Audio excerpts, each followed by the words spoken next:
नमस्कार दोस्तों, स्वागत है आपका हमारे चैनल भक्ति बाण में। बहुत समय पहले की बात है। दो सखियां थीं।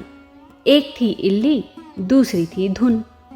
दोनों की मित्रता बहुत गहरी थी। एक दिन धुन ने इल्ली से कहा, चलो हम गंगा स्नान करने चलते हैं, इससे हमारे सारे पाप धुल जाएंगे। इल्ली थोड़ी उलझन में थी। उसने पूछा, धुन, क्या सिर्फ गंगा स्नान से ही पाप धुल सकते हैं? धुन ने कहा, हाँ, गंगा स्नान बहुत पुण्य का कार्य है, इससे हमारे सारे दोष मिट जाते हैं। धुन के कहने पर इल्ली उसके साथ चल पड़ी। दोनों गंगा के तट पर पहुंची। उन्होंने स्नान किया। स्नान के बाद धुन ने कहा, वाह, अब मैं पवित्र हो गई हूँ। लेकिन इल्ली थोड़ा गंभीर थी। उसने गंगा जी से मन ही मन प्रार्थना की, हे माँ गंगे, मैं कोई साधु नहीं हूँ, ना ही मुझे अपने पुण्य को बढ़ाने की चाह है, पर अगर तुम्हारे जल में पवित्रता है तो कृपा करके मेरे मन की दुर्बुद्धि और कलेश को दूर करें, ताकि मैं स्वयं वास्तव में एक बेहतर जीव बन सकूं। स्नान के बाद दोनों लौटने लगी।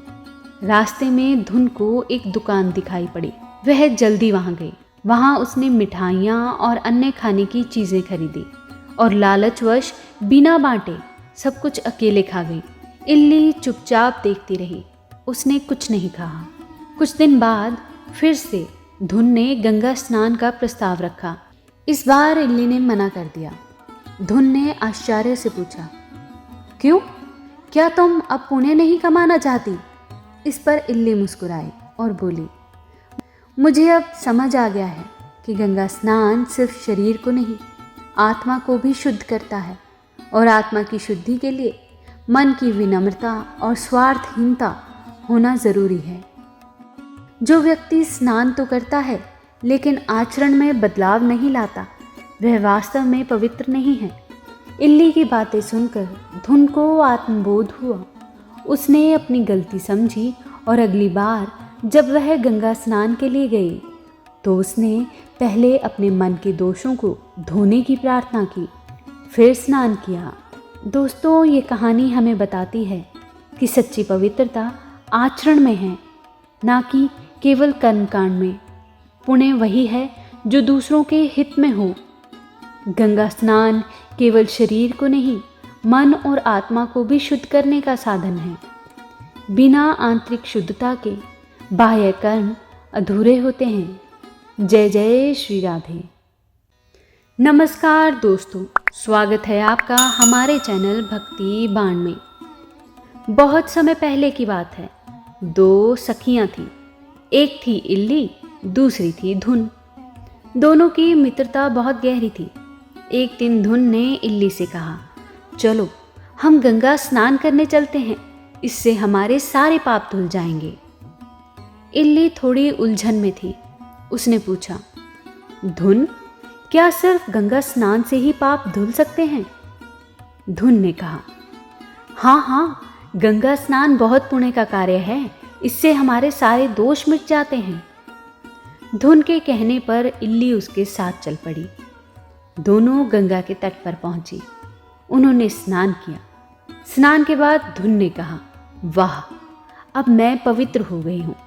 लेकिन इल्ली थोड़ा गंभीर थी। उसने गंगा जी से मन ही मन प्रार्थना की, हे माँ गंगे, मैं कोई साधु नहीं हूँ, ना ही मुझे अपने पुण्य को बढ़ाने की चाह है, पर अगर तुम्हारे जल में पवित्रता है तो कृपा करके मेरे मन की दुर्बुद्धि और कलेश को दूर करें, ताकि मैं स्वयं वास्तव में एक बेहतर जीव बन सकूं। स्नान के बाद दोनों लौटने लगी। रास्ते में धुन को एक दुकान दिखाई पड़ी। वह जल्दी वहां गई। वहां उसने मिठाइयाँ और अन्य खाने की चीज़ें खरीदी और लालचवश बिना बांटे सब कुछ अकेले खा गई। इल्ली चुपचाप देखती रही। उसने कुछ नहीं कहा। कुछ दिन बाद फिर से धुन ने गंगा स्नान का प्रस्ताव रखा। इस बार इल्ली ने मना कर दिया। धुन ने आश्चर्य से पूछा, क्यों? क्या तुम अब पुण्य नहीं कमाना चाहती?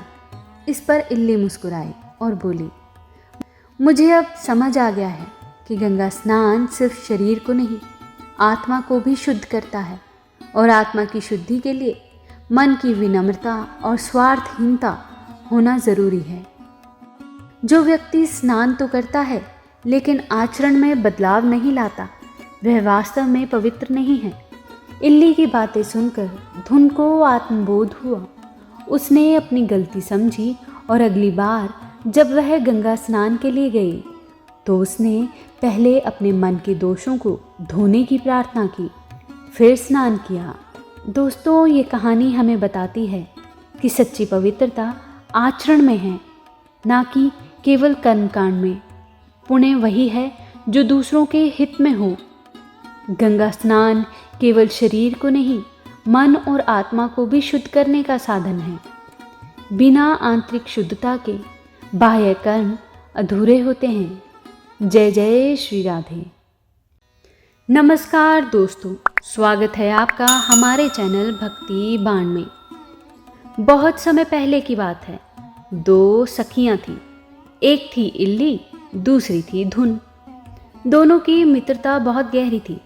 एक दिन धुन ने इल्ली से कहा, चलो हम गंगा स्नान करने चलते हैं, इससे हमारे सारे पाप धुल जाएंगे। इल्ली थोड़ी उलझन में थी। उसने पूछा, धुन, क्या सिर्फ गंगा स्नान से ही पाप धुल सकते हैं? धुन ने कहा, हाँ हाँ, गंगा स्नान बहुत पुण्य का कार्य है, इससे हमारे सारे दोष मिट जाते हैं। धुन के कहने पर इल्ली उसके साथ चल पड़ी। दोनों गंगा के तट पर पहुंची। उन्होंने स्नान किया। स्नान के बाद धुन ने कहा, वाह, अब मैं पवित्र हो गई हूँ। लेकिन इल्ली थोड़ा गंभीर थी। उसने गंगा जी से मन ही मन प्रार्थना की, हे माँ गंगे, मैं कोई साधु नहीं हूँ, ना ही मुझे अपने पुण्य को बढ़ाने की चाह है, पर अगर तुम्हारे जल में पवित्रता है तो कृपा करके मेरे मन की दुर्बुद्धि और कलेश को दूर करें, ताकि मैं स्वयं वास्तव में एक बेहतर जीव बन सकूं। स्नान के बाद दोनों लौटने लगी। रास्ते में धुन को एक दुकान दिखाई पड़ी। वह जल्दी वहां गई। वहां उसने मिठाइयाँ और अन्य खाने की चीज़ें खरीदी और लालचवश बिना बांटे सब कुछ अकेले खा गई। इल्ली चुपचाप देखती रही। उसने कुछ नहीं कहा। कुछ दिन बाद फिर से धुन ने गंगा स्नान का प्रस्ताव रखा। इस बार इल्ली ने मना कर दिया। धुन ने आश्चर्य से पूछा, क्यों? क्या तुम अब पुण्य नहीं कमाना चाहती?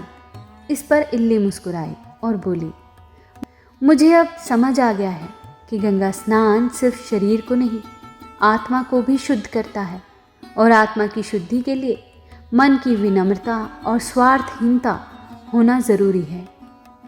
जो व्यक्ति स्नान तो करता है लेकिन आचरण में बदलाव नहीं लाता, वह वास्तव में पवित्र नहीं है। इल्ली की बातें सुनकर धुन को आत्मबोध हुआ। उसने अपनी गलती समझी और अगली बार जब वह गंगा स्नान के लिए गई तो उसने पहले अपने मन के दोषों को धोने की प्रार्थना की, फिर स्नान किया। दोस्तों, ये कहानी हमें बताती है कि सच्ची पवित्रता आचरण में है, ना कि केवल कर्मकांड में। पुण्य वही है जो दूसरों के हित में हो। गंगा स्नान केवल शरीर को नहीं, मन और आत्मा को भी शुद्ध करने का साधन है। बिना आंतरिक शुद्धता के बाह्य कर्म अधूरे होते हैं। जय जय श्री राधे।